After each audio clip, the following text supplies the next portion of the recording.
My favorite verse from Dr. Martin Luther King is that cowardice asks the question, is it safe?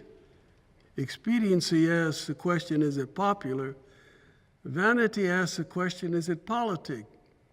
But there comes a time in all of our lives when you cannot do that which is safe or politic or popular.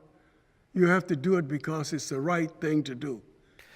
You know, there's a phrase in writing sometimes when you stumble upon an almost unbelievable story. It's the greatest story you never heard. And in some ways, Judge Damon Keith is the greatest judge you never heard of. The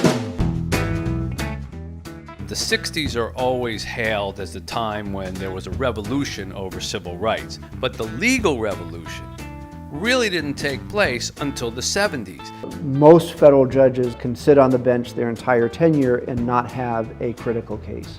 So the thought that one judge, African-American judge, appointed in the Eastern District of Michigan, would have landmark case after landmark case, challenge after challenge,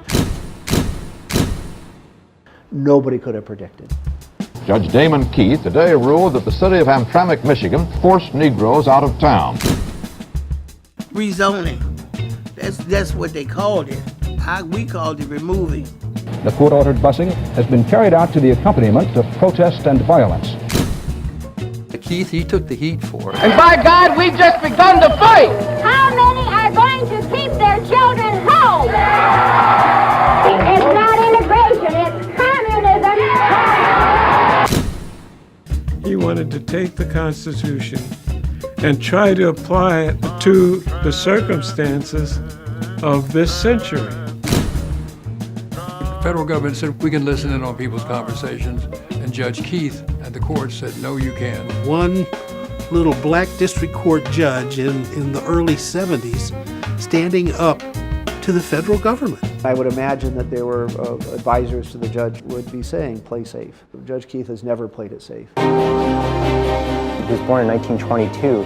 He's lived through times that people like us can't imagine. I think he remembers his beginnings. I think he remembers it every day. Why would you designate a person as being black? But as the first day of school approaches, a federal judge warned this case will not be settled in the streets of Pontiac. And then the battle began.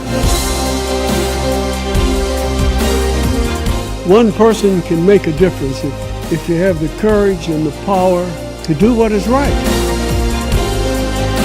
Do what is right.